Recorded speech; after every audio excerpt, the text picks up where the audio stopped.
Gopijana Badabha Girivradhari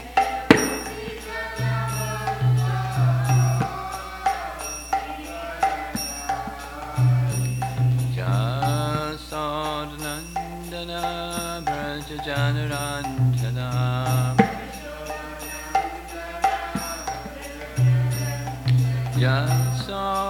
Jasodnandana Brajajanarandana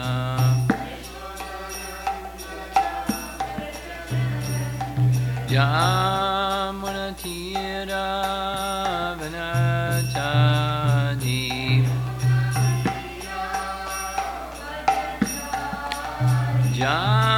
Yamunatira Vanachadi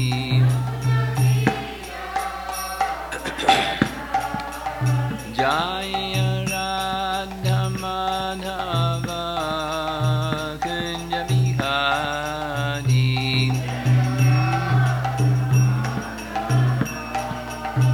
Kunja Bihari Jaya Radha Madhava Kunja Bihari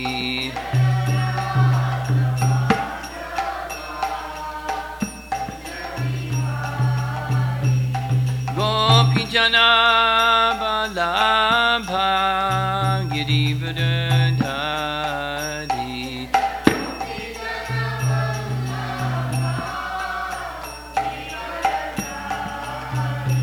Gopijana Balabha Girivradhari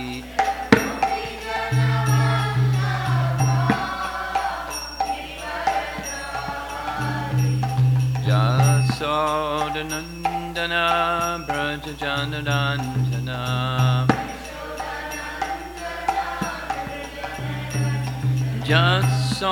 Jasodnandana Brajajanarandana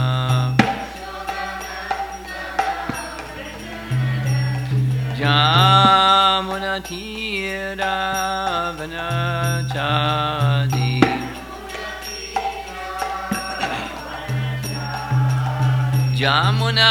Yamunatira Vanachadi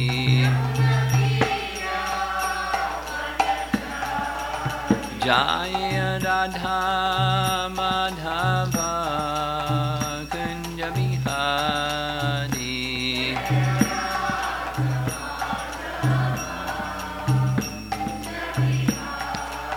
Jaya Radha Madhava Kunja Bihari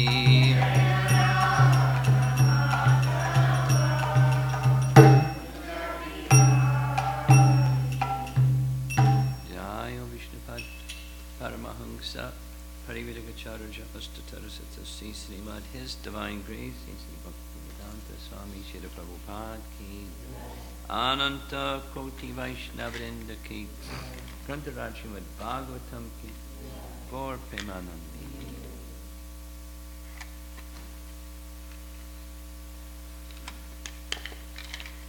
Om Namo Bhagavate Vasudevaya Om Namo Bhagavate Vasudevaya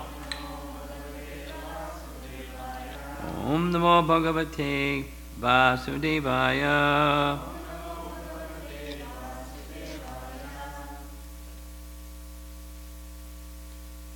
We'll discuss this morning text 36, Canto 3, Chapter 24.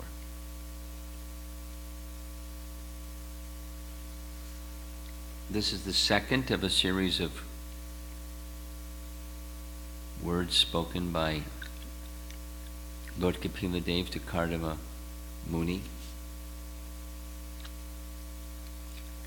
Kardama Muni has requested permission to take leave, having fulfilled his worldly duties to Lord Brahma, his father, and to Swayambhuva Manu, his father-in-law, and so forth. His worldly duties have now been completed, and now he's ready to do the next stage of his ashram duties as a grihastha, to enter into the renounced stage of life. And we heard in the purport the mystery of why would he do that? Because go meditate on the personality of Godhead who is right in front of him as his son. So we discussed that. So the second verse, spoken by Kapila: my appearance in this world is especially to explain the philosophy of Sankya, which is highly esteemed for self-realization by those desiring freedom from the entanglement of unnecessary material desires. Purport. Here the word durashayat is very significant. Dur refers to trouble or dukkha, miseries. Ashayat means from the shelter. From the shelter. We, conditioned souls, have taken shelter of the material body, which is full of troubles and miseries. Foolish people cannot understand the situation, and this is called ignorance, illusion, or the spell of Maya. Human society should very seriously understand that the body itself is the source of all miserable life.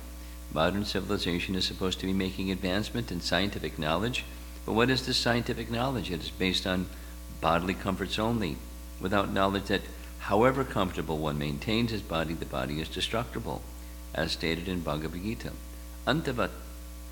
Antavanta ime deha, these bodies are destined to be destroyed. Nityas yokta sharirana refers to the living soul, or the living spark within the body. That soul is eternal. But the body is not eternal. For our activity, we must have a body, semicolon. Without a body, without sense organs, there's no activity. But people are not inquiring whether it is possible to have an eternal body. Actually, they aspire for an eternal body. Because even though they engage in sense enjoyment, that sense enjoyment is not eternal. They are therefore in want of something which they can enjoy eternally, but they do not understand how to attain that perfection. Sankya philosophy, therefore, as stated herein by Kapila Dev, is tat tvanam. Tat tvanam. It's in one of the words in the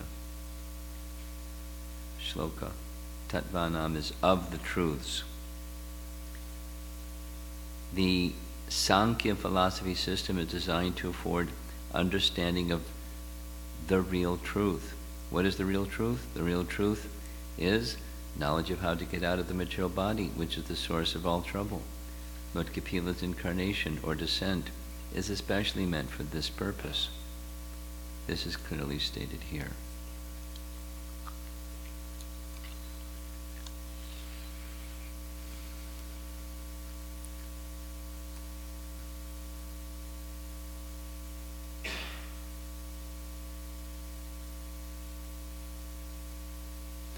When we hear the name Lord Kapila or Kapila Dev, immediately in the radar screen appears Sankya philosophy.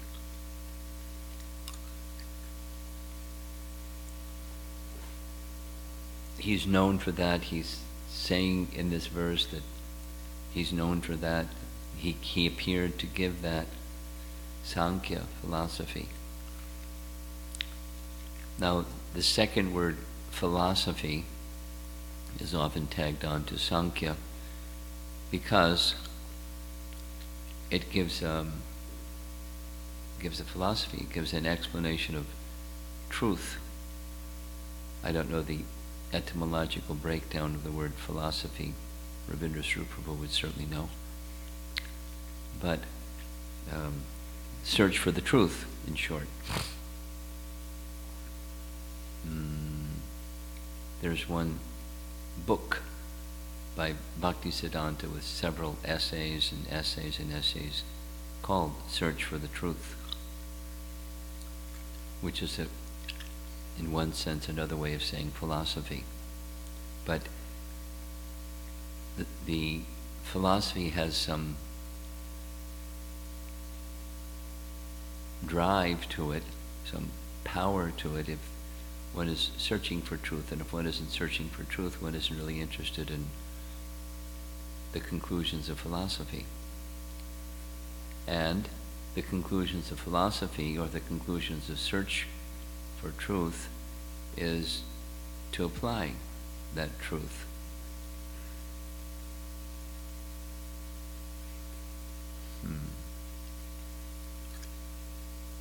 Without application,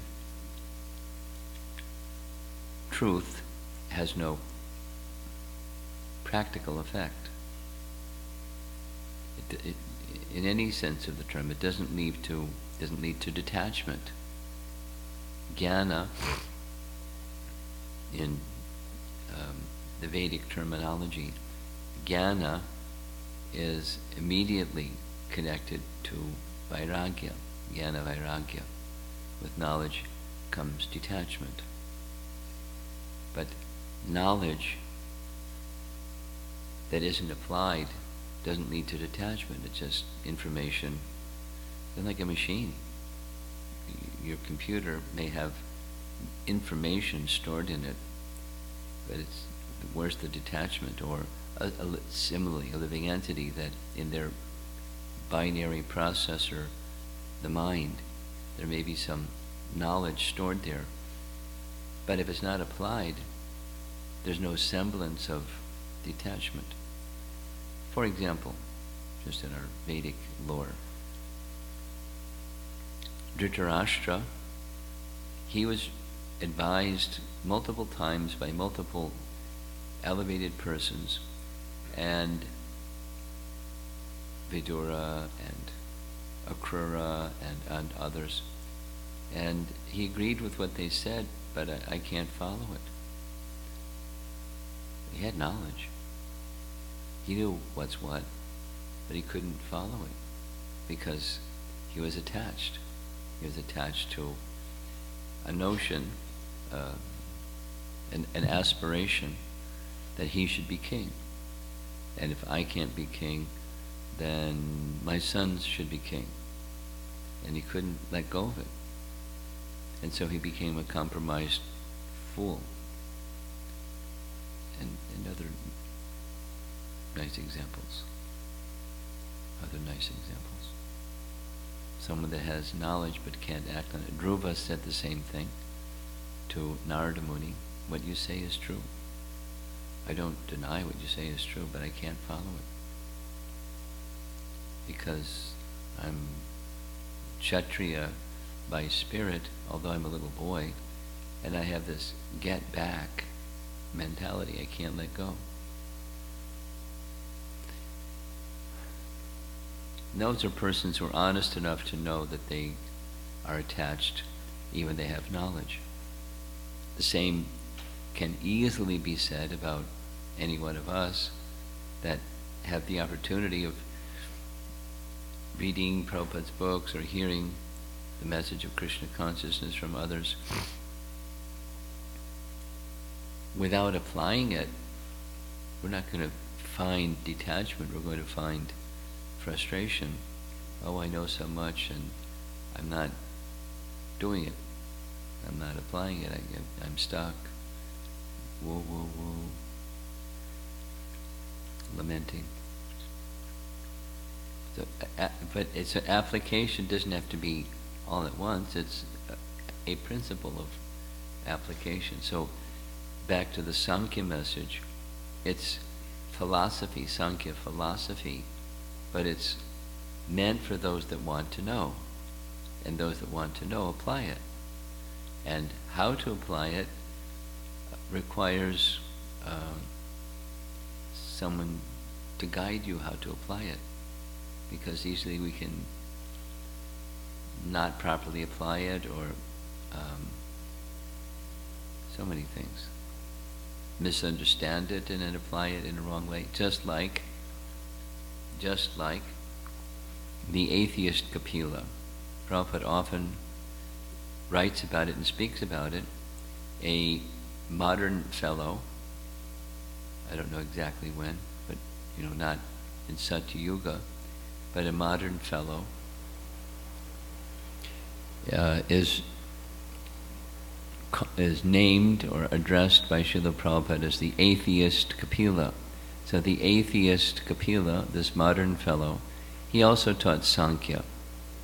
And the background of that Sankya is atheism. There's no personality of Godhead. It's just the laws of material nature and how the material nature interact with other pieces of material nature, and it's loved by impersonalists, it's loved by modern scientists.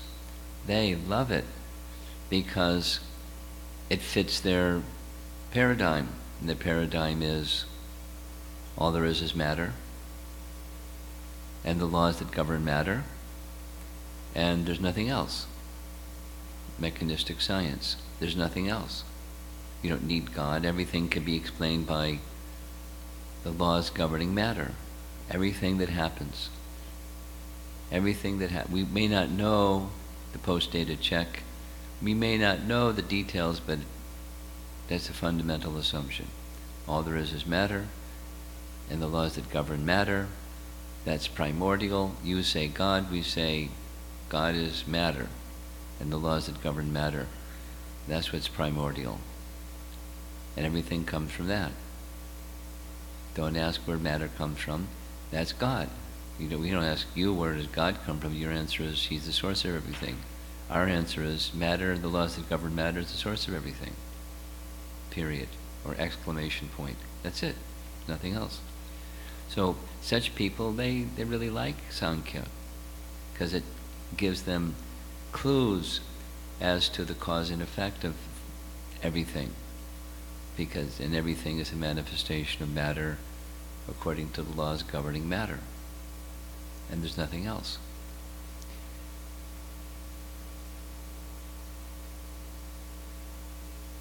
And if you're an impersonalist, then the application is to philosophically establish and support that either you're God or you're nothing, or you're just a product of matter, and behind that is nothing, or behind that is Brahman. Depends. And if you're a materialist, a mechanistic scientist, life is meaningless, kind of like existentialism. Life is meaningless. All there is matter, and the laws governing matter, and there's no morality. That's convenience of mankind, but there's no such thing as karma. There's no justice in the universe. It's just random events. I'm not responsible to anybody for anything. Maybe man's law, but I have no obligation to anybody for anything other than convention, social convention. So, supporting their idea that I'm victorious, I dismissed God, because in fact He doesn't exist. All there is matter, and the laws governing matter. So atheistic materialists, they like Sankya, particularly scientists, and impersonalists, they like it. But the application, back to the message, the Sankya philosophy is meant to be applied. And as we, this is chapter 24, and in chapter 26, Kapila Dev details Sankya philosophy, an astounding summary And then you can go deeper and deeper, but it's even that much is astounding. And at the end of chapter 26, he very quickly says, and all of this is to help us understand that we belong to the category of spirit, not matter, similar to what Prabhupada is doing here, the spark of life or the soul, that's who we are. And from that position, meditate on the Supreme Soul. So from philosophy comes meditation, and then from that meditation comes, then engage in devotional service to that Supreme Soul. Like boom, boom. But the whole purpose of the philosophy is to directionally teach us who we are and detach us from who we aren't. Through searching for truth. So back to the purport. Prabhupada refers to two terms or words within the purport, a verse, Tattvanam. So tattva is truth. Tattvanam is a system for understanding truth, or the real truth. And the real truth, starting with the self, is we belong to the category of spirit. And then a further understanding of truth is there's a supreme spirit from which matter and spirit come. And we're meant to meditate on, engage ourselves and connect ourselves through the yoga system with the supreme truth. And engage in loving service. That's the message of the Tattvanam. So he, Kapila, has come to teach that. The Sankya philosophy is yoga, connecting with the Supreme, knowing clearly who we are, who the Supreme is, engaging the mind in Him, Manmana, and Bhavamad Bhakto. That's the application of Sankya philosophy, or search for truth.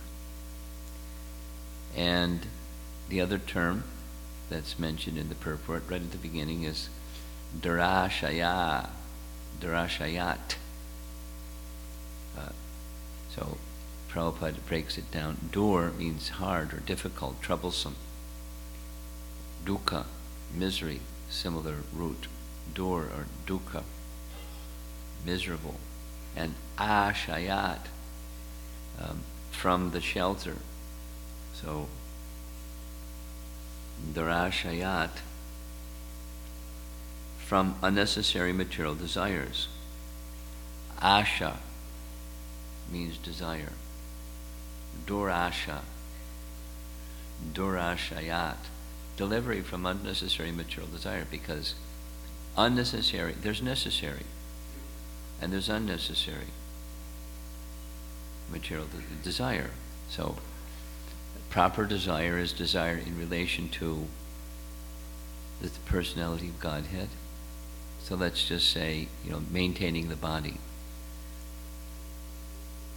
There's a proper application of that desire so that we can serve Krishna. So the instrument of service, the body and the senses and so forth, can be fit for service to Krishna, for that purpose, for service to Krishna purpose. And that's not this durasha, or bad desire, miserable desire. But if that service to Krishna is missing or weak, then it's the cause of misery. Same body, same soul, same set of senses, same sense objects, same activity. One is the source of misery, the other is a source of freedom.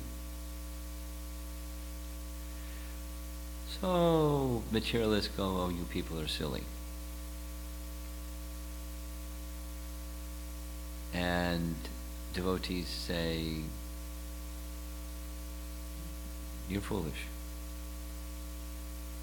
Because you don't tattvanam, you're not searching for truth, who am I, and acting accordingly, applying that knowledge.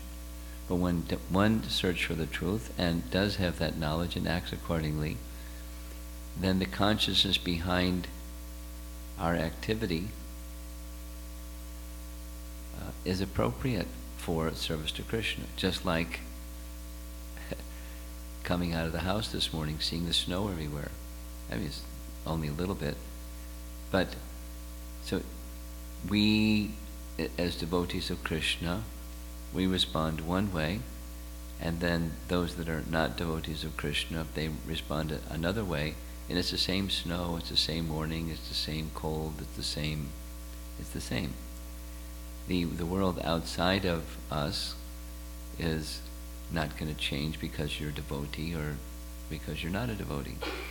But how you interact with the world around you, the consciousness that you carry, how you see, how you feel, how you act, how you interact with others, their social dealings, etc., etc., etc. Making arrangements for whatever you need to make arrangements for. What's the purpose behind it? So the Sankya philosophy is to help us understand the temporary nature of the covering of the soul, and so we do what's necessary dealing with the temporary gross and subtle coverings of the soul for Krishna's service, and our primary attention goes to the tattva, the truth of who we really are, and engage in those activities and even the other not directly devotional practices, activities in consciousness of Krishna. That's Krishna consciousness. We perform our prescribed duties and we always think of Krishna. At least that's what Krishna instructs us to do.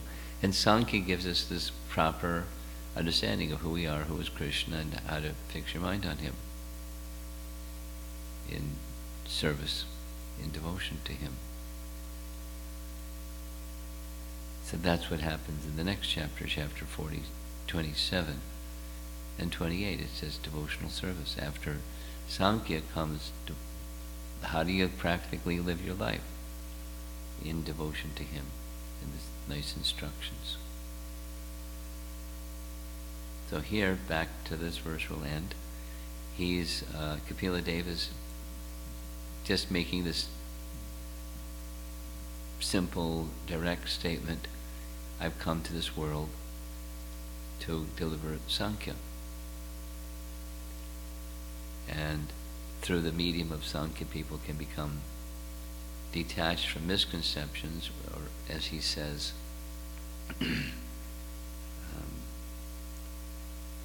troubles, miseries, illusion, ignorance, the spell of Maya.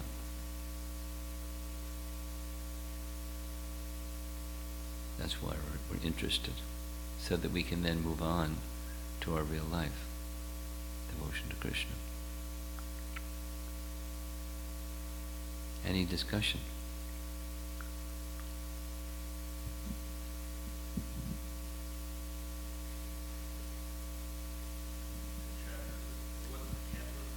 Canto 3, Chapter 24, Text 36.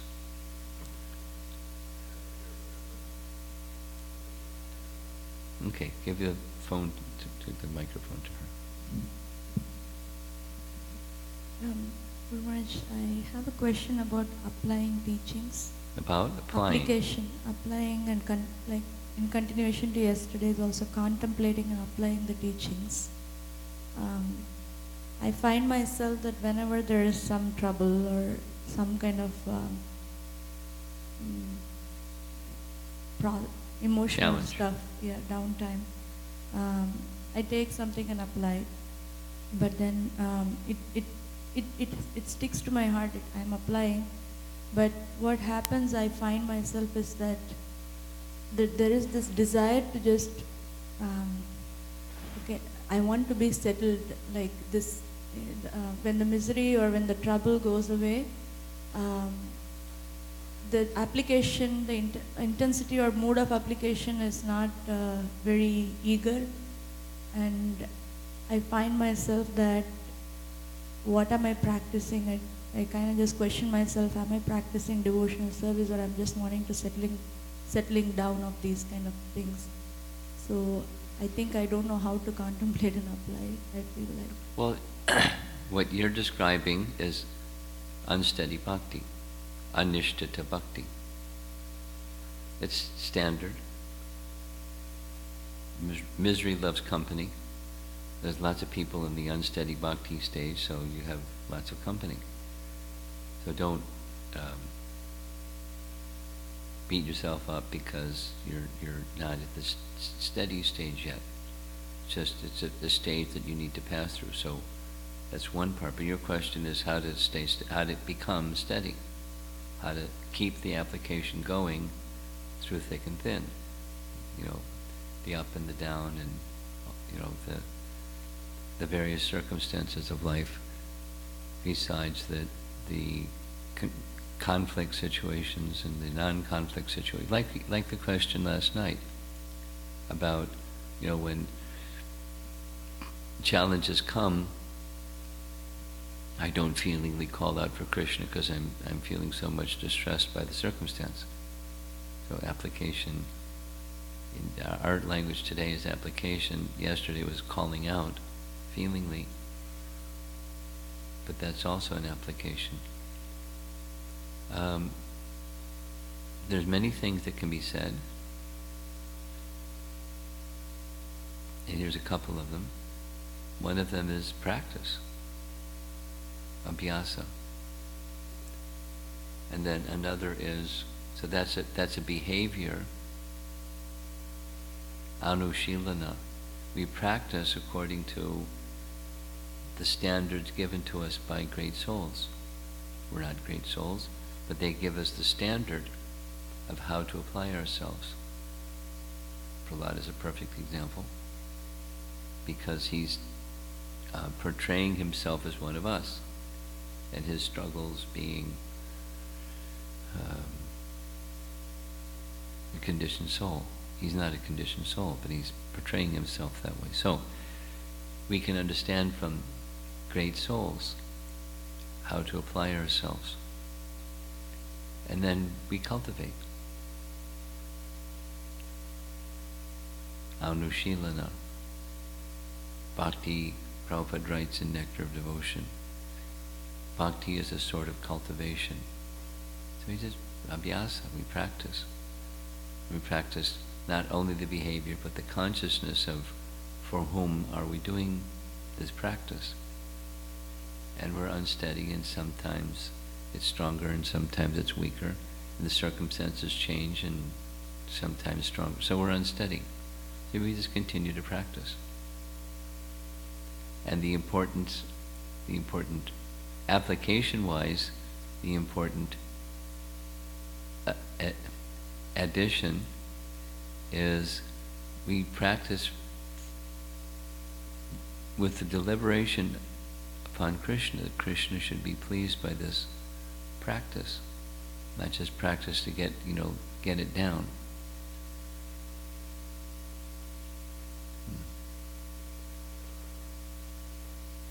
We're very conditioned.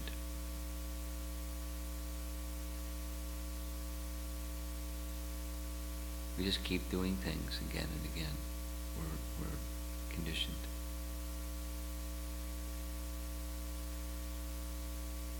By guna and karma. One devotee yesterday sent me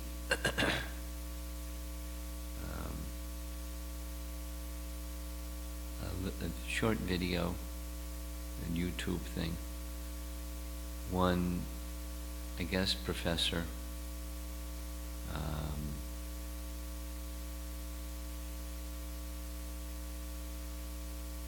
was introduced to by a friend of his who was a mechanic of a bicycle that had gears at the top, where you normally turn the handlebars of the bicycle to the right, the wheel goes to the right. And when you turn the handlebars to the left, the wheel goes to the left.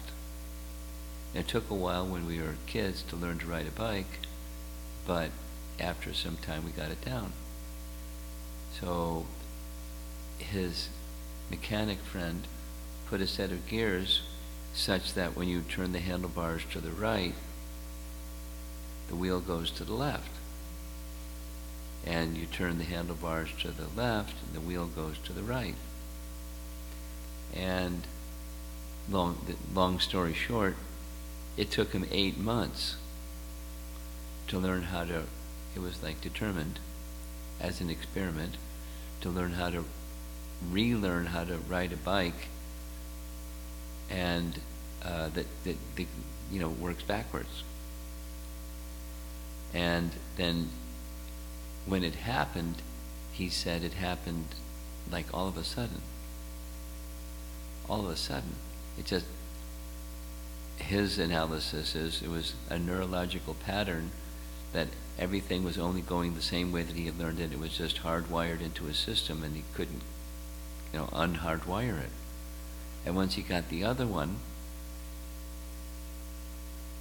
from that moment on, the neurological path or whatever it is, he was able to ride this other bicycle. And then he had other people try it, and as a professor speaking on stage and offering people $200, just ride 10 feet with this, backwards bicycle, and they can't do it.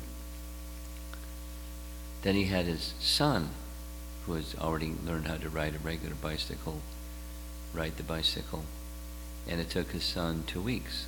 It took him 8 months. So the finding new neurological patterns for a small boy was easier than for him as an adult. And then once he learned how to ride this other bike, the backwards bike, when he got on a regular bike, he couldn't ride it because the neurological pattern was running in a certain way. And it took him a while, but then eventually he could again ride a regular bike because it was video, so he was falling, not on the ground, but couldn't go forward, couldn't go 5 feet. So that's just an example on alert. I guess this fellow's a neurologist, but we're conditioned. We have certain patterns. We just keep doing those patterns and doing the patterns. But we can make another pattern. That's practice.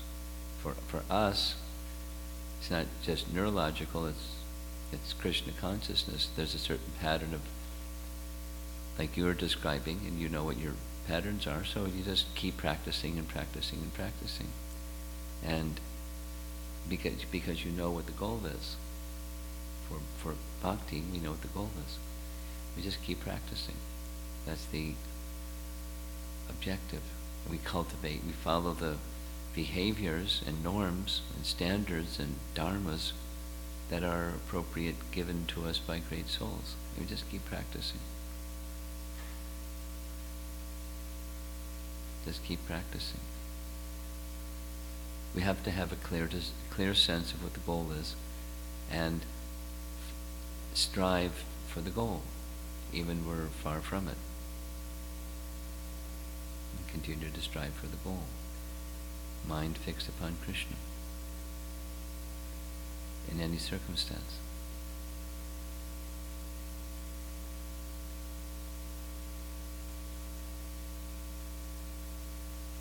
Anything else? Yeah? Hare Krishna Maharaj. I have a question from yesterday's class about humility. About which? Humility. Humility. In the general world outside, if we see that people give respect based on someone's skills, achievements, and whereas it's quite contrasting in Krishna consciousness life, where people are humble and they're simple. So it is, and they don't express their achievements or skills, rather they show it in their actions. So for me, I see that it's sometimes I don't have proper regard for You don't have which? proper regard for devotees when because I don't know much about them or because they're humble and simple. So I just feel like this is some obstacle for me, not knowing or having proper regard because of the humility and the simplicity of the devotees. Okay. I feel it's an obstacle for Okay. me. How can I overcome? Oh, what's the question? How can I overcome that? Have proper regard. Cultivate. Read the scripture, understand that's an exalted quality. The humility of that Vaishnava. Whether they have, this super ability or not. Let's say, Prabhupada's words, a street sweeper. They may not have a great ability, but if their labor is honest, what to speak of they're doing this meditating upon or in a mood of I'm serving others, serving Krishna this way by serving others. So that's a nice quality, although they may not have fantastic ability.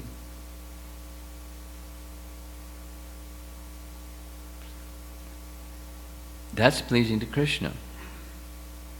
So, you just have to, the suggestion is, the response, think in terms of what's pleasing to Krishna. Not what's pleasing in the marketplace or the office place or the material world. What's pleasing to Krishna?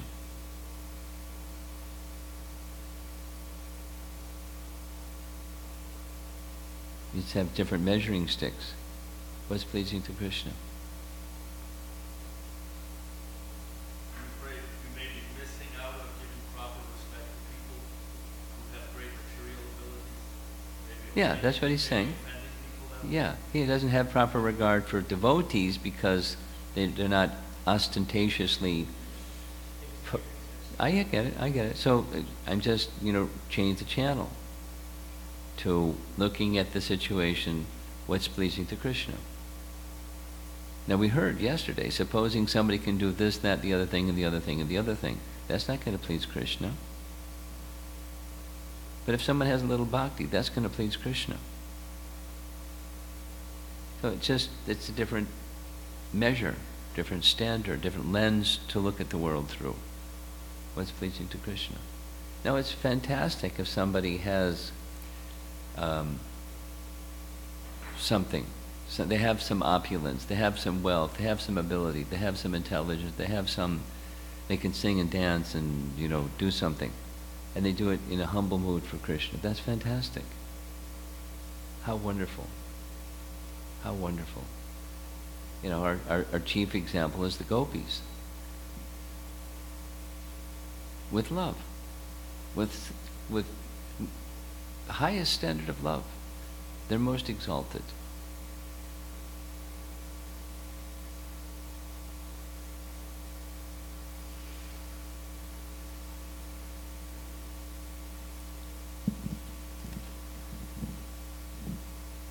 Hare Krishna Maharaj, thank you for the class.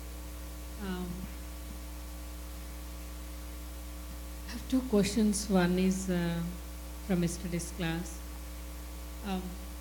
Devotees like great acharyas like Krishnaraj, Kaviraj Goswami and others, being such an exalted position, they are feeling humble, like, I'm not qualified, but on a daily level, like it is zero position to the humble scale.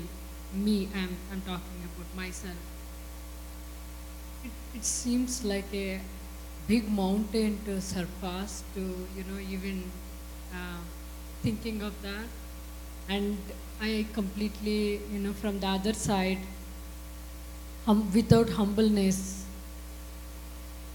the going to the spiritual planet is like no zero chances. So, like cultivating that humbleness practically, when we are in the class, it seems like in how to application, seems like an impossible things. The material things overcomes immediately the moment you step out of the class or you're listening. What are the practical applications I could do for the humbleness? What are the factual, practical applications? practical application of cultivating humility? Okay.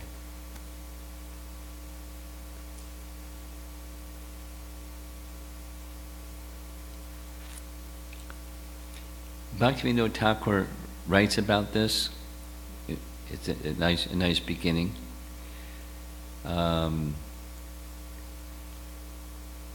Give credit if there's some ability. You don't have to be in denial of that ability or talent or skill or asset or something. The credit goes to the person who put it there. So he says, you look in me and you won't find any good quality. And if you find some good quality, it's because my spiritual master put it there. So the credit goes to my spiritual master, or the Vaishnavas that have been kind upon me. So that's reality. It's not, false. Anything that we have, anything, a quality or ability or something, something, it came from somewhere. And that, like Prahlad is saying, because of Narada, I got a little bhakti, and because I got a little bhakti, I've gotten your mercy. So that it goes to the devotee. And therefore, some mercy from Krishna has come. And the credit goes to them. The credit goes to them. So, it's more than a behavior. It's a consciousness of reality, and it's a consciousness of a social function for each of us as we move in the world to, by example, teach the life of a Vaishnava. There has to be a transparency, otherwise it's external only. I'm a devotee. The internal is, I'm the instrument of Krishna. I belong to Krishna. I'm meant for Krishna's service, and he can do with me what he likes. So your question is how to, in practical terms, how to cultivate humility when it seems far away. Nimitta matra bhava savyasachin.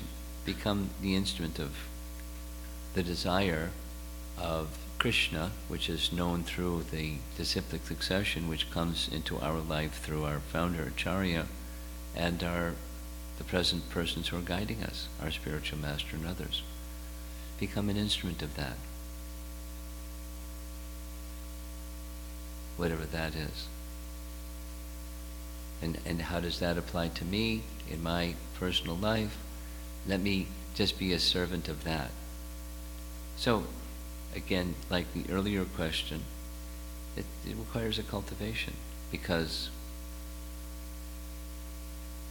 our hearts aren't pure, and therefore we're proud, and we become attached to whatever it is that we have, ability and something, intelligence and strength and resource, and take credit for it, and our false ego is, rules. So this is it's a cultivation. Humility requires a cultivation of recognizing what's reality, what's really going on. Whatever it is that I have, it can be taken in a flash. Anything. You can't, other than my propensity to serve Krishna. That's mine. And everything else, the jacket you're wearing, and, the body, and, the mind and, mental faculty and anything. Anything. It can be taken from you in a flash. So it's not yours. So don't take credit for it. Rather, whatever it is that I have, it's been given to me. Let me use it as an instrument in Krishna's will. And how do I know what Krishna's will? How do I even get the idea to think in terms of Krishna's will? Is from this descending mercy. So that's where you go. You cultivate that. And as mentioned in an earlier question, that going back again to, the material consciousness is real easy. Circumstance may create a greater impetus for cultivation of humility or cultivation of application or whatever you're working on.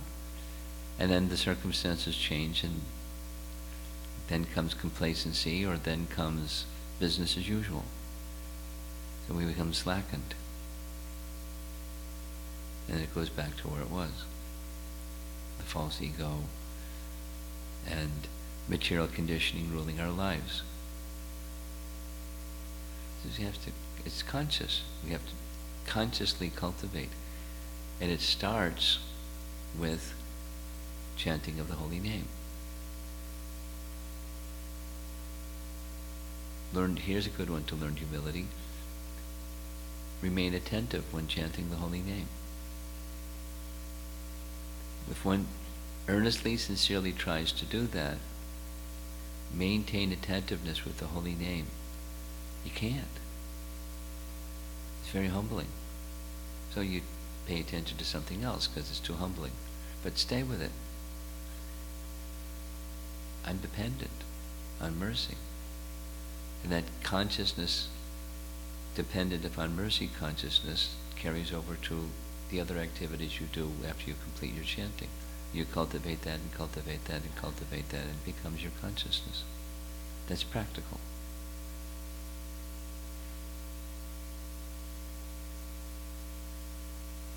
It weaves its way, or it manifests itself in everything. Like the sun rising in the morning. When the sun is up, it shines everywhere. Consciousness of feeling oneself dependent upon Krishna, once awakened, it shines in everything you do.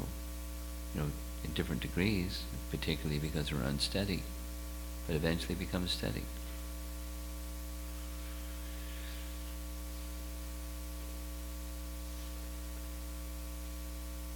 Someone else? Yeah.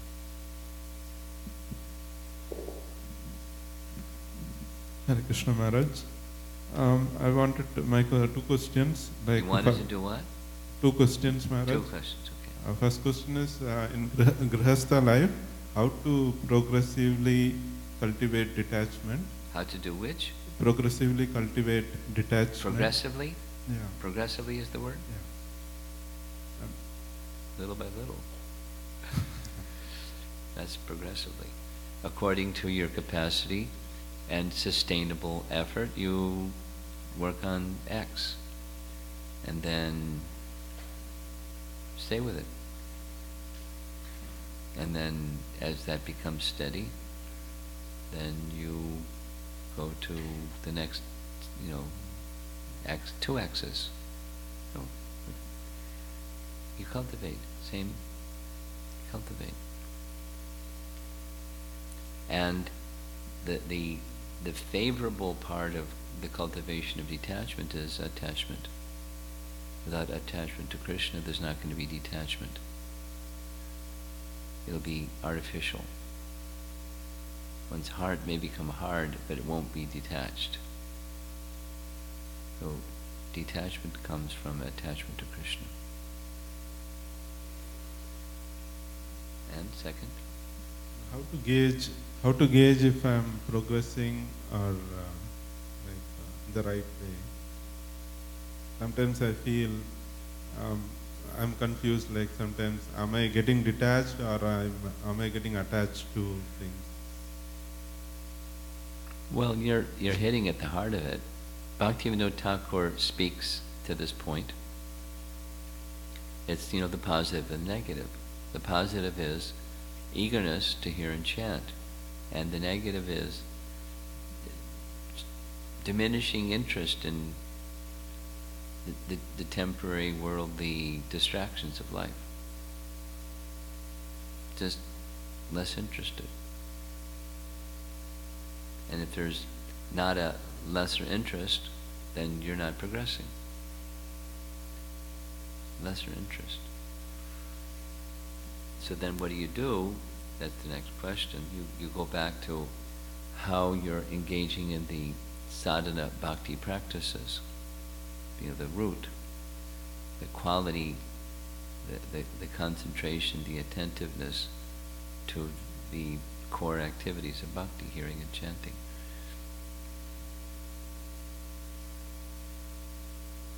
And the attachment that one has to the sources of those hearing and chanting activities, meaning this sadhu sangha, being attracted to and attached to and enthusiastic for sadhu sangha, and in sadhu sangha the activities that sadhus do when they get together, hear and chant about Krishna, make offerings to Krishna, serve Krishna lovingly. Thank you.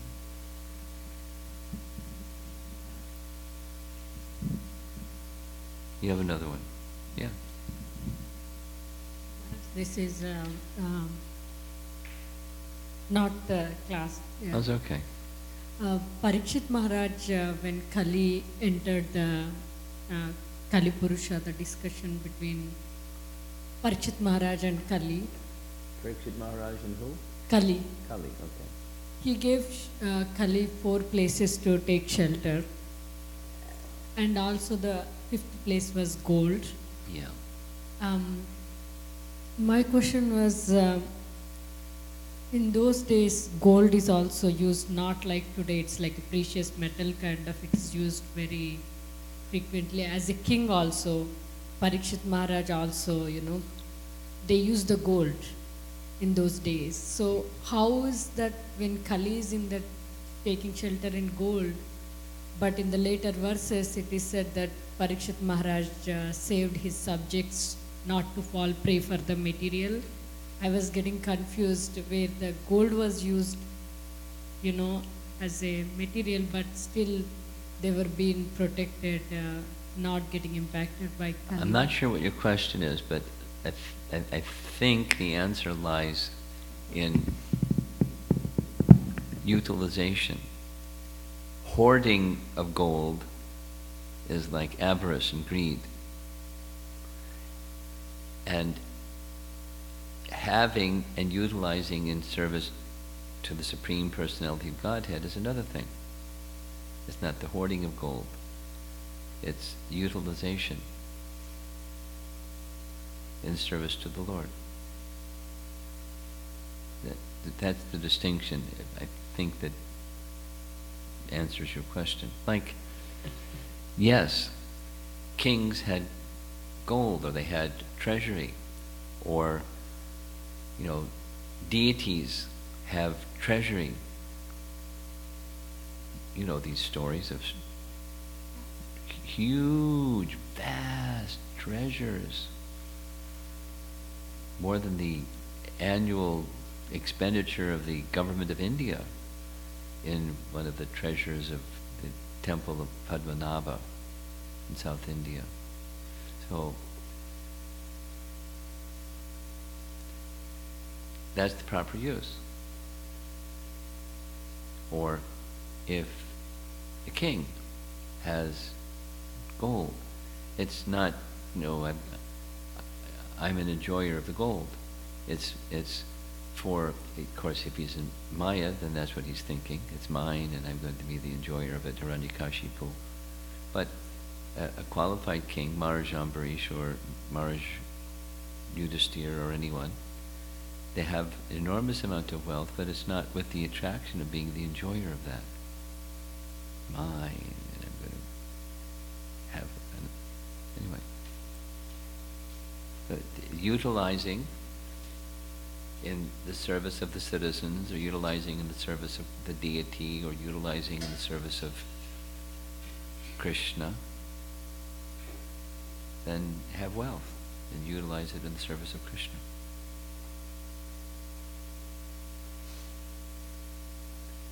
Okay, I think we'll end there. Srila Prabhupada ki jai.